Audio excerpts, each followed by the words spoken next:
update rẹ o ọ̀rọ̀ Hafsat àti Abdulrahman tó aṣekúpani àfà ní update mo ní mú wá fún yín o. Ó ní fídíò kan tí mo fẹ́ play nínú fídíò lóní fọ́nrán tí mo ń ṣe lọ́wọ́lọ́wọ́ yìí. Ẹjọ́ Abdulrahman àti Hafsat yìí ó gbọ́dọ̀ kúrò nílùú Ìlọrin nítorí n tá gbọ́ ni wípé àwọn ẹgbẹ́ secret court tí ó ń ṣiṣẹ́ fún wọn ti ń ṣiṣẹ́ lábẹ́nú láti jẹ́ kí wọ́n ṣe kíni kí wọ́n da ẹjọ́ yìí nù.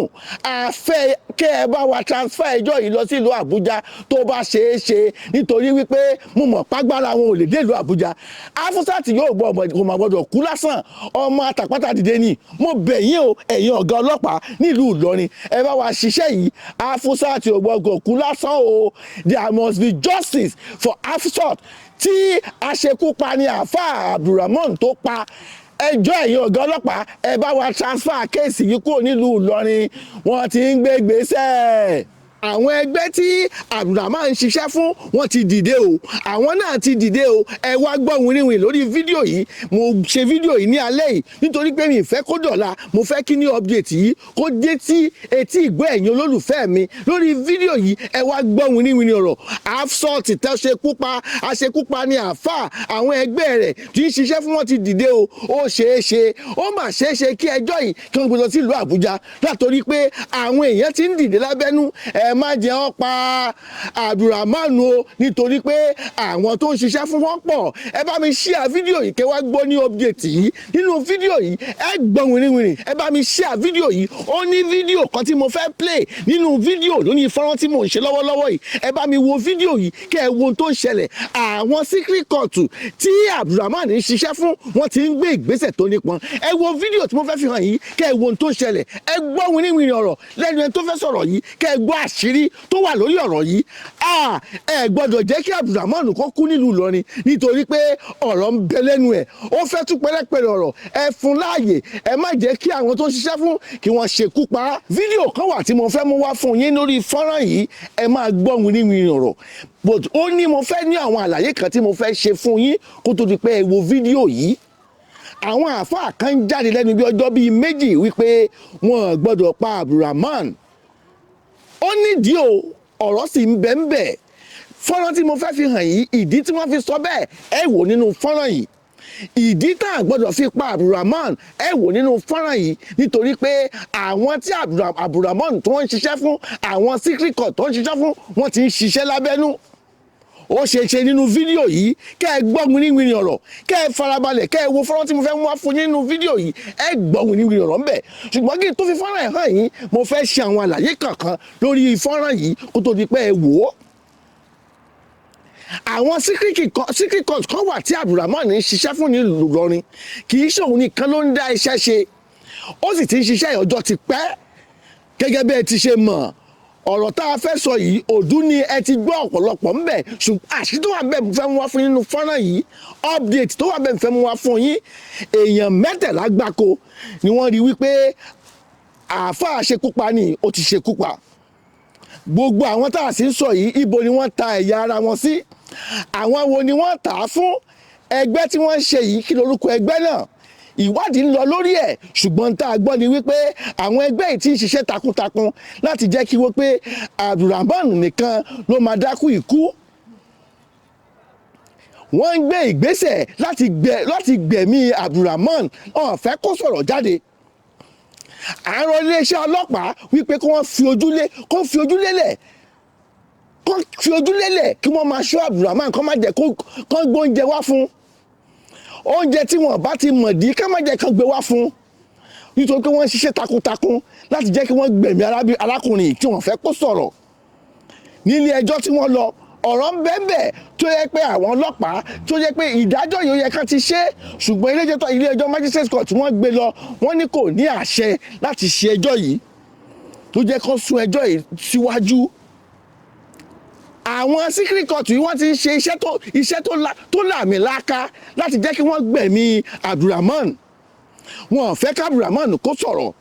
Kí n tó máa tẹ̀síwájú ọ̀rọ̀ mi ẹ bá mi wo fídíò tí mo fẹ́ mú wá fún yín kí n tó yànnàná ọ̀rọ̀ mi. Ẹ̀gbọ́n tárákùnrin sọ lórí kéèsì tó wà nílẹ̀ yìí. Ẹ jọ̀ọ́ ẹ dákun mo f'Olódùmarè bẹ̀ yín. Ọmọ tán ni ó pààyàn Abdulrahman ni ẹ jọ̀ọ́ ẹ̀yin ọlọ́pàá ẹ má jẹ́ kí wọ́n pa ọmọ Abdulrahman yìí o. Ẹ má jẹ́ kí wọ́n pa àáfàá yìí o.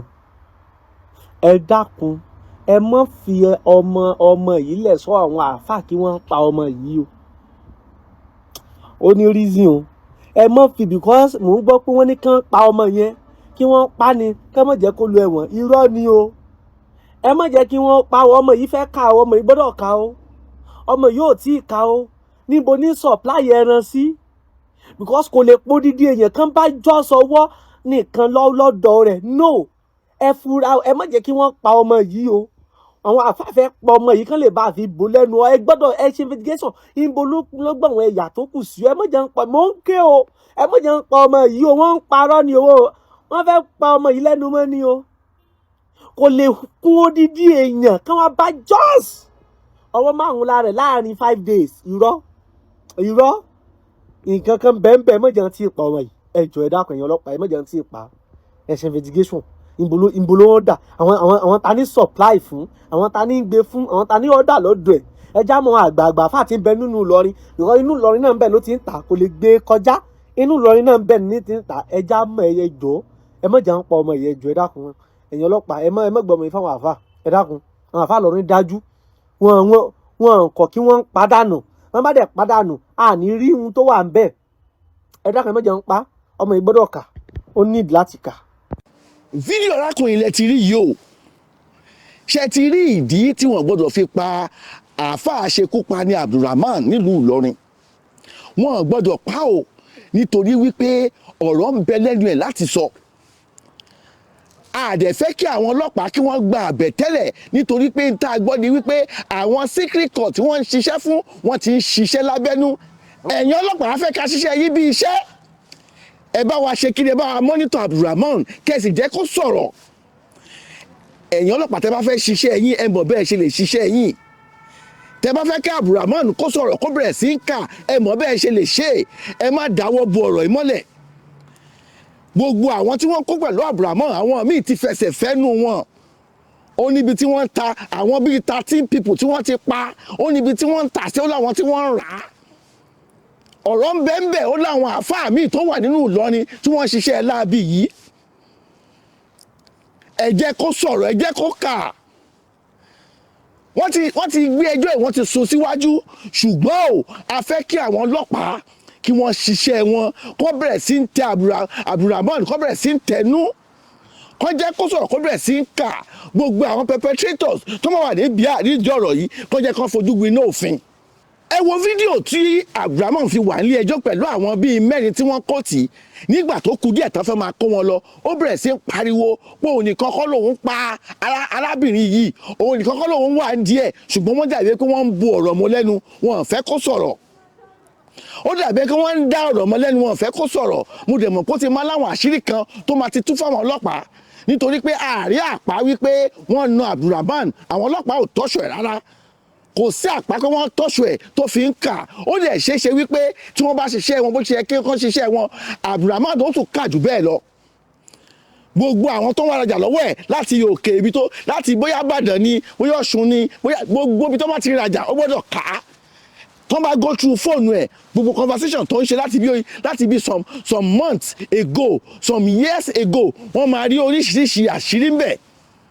A fẹ́ káwọn ọlọ́pàá ṣiṣẹ́ takuntakun kó dẹ̀ gbé ẹjọ́ yìí fún adájọ́ tó dáńtọ́ tó máa ṣiṣẹ́ yìí gẹ́gẹ́ bí Ọlọ́run ṣe rán. Afusọ́ọ̀tì ò gbọ́dọ̀ kú dànù o a gbọ́dọ̀ ní justice fáfusọ́ọ̀tì a gbọ́dọ̀ ní justice fún o nítorí pé ọmọ àtàpàtà dìde ni kò lè yẹ kí wọ́n fi ọwọ́ ọlá kan fi gbá lójú. A mọ̀ pé àwọn èèyàn ló wà ń di ọ̀rọ̀ yìí. Mo bẹ̀ ọ̀gá ọlọ́pàá nílùú Ìlọrin kí wọ́n jọ a mọ̀ wípé àwọn alágbára tó jẹ́ àwọn àfáà tó jẹ́ olórúkọ wọ́n wà ní Ìlọrin a sì sọ wípé èèyàn burúkú ni wọ́n bá àmọ́ èèyàn burúkú ó ti bà èèyàn rere jẹ́ àmọ́ tí àmọ́ ẹni tá a lè pè lẹ́ni ẹni mọ́ ó ṣeé ṣe àrọ̀ yín tẹ́ bá lè transfer ẹjọ́ yìí lọ sí ìlú Àbújá kí wọ́n lọ ṣe ń bẹ̀ nítorí mo mọ̀ wípé ó ṣeé ṣe kí agbára àwọn tó jẹ́ pé secret court yìí kágbára wọn má dé ìlú Àbújá kó má dókè ṣùgbọ́n tó bá sì wà nílùú Ìlọrin ó ṣeé ṣe kán tẹjọ́ ìmọ́lẹ̀. Mo rọ gbogbo ẹ̀yin ọ̀gá ọlọ́pàá nílùú Ìlọrin kẹ́ ẹ jọ̀ọ́ nítorí Ọlọ́run ọba kẹ́ bá lè bá wa ṣiṣẹ́ yìí bó ṣe yẹ kẹ́ ẹ ṣe ẹ bá gbé lọ sílùú Àbújá kí wọ́n lọ dájọ́ ẹ̀ ń bẹ̀ kí Abdulrahman kó fojú winá òfin àti gbogbo àwọn perpetrators tó wà ní ọ̀rọ̀ pátápátá kí wọ́n fojú winá òfin. Bó bá tún ṣe ń lọ update tó bá tún ṣe ń lọ a máa mú wá fún yín. Ó dàbọ̀, ó dìgbà kan náà, ire o.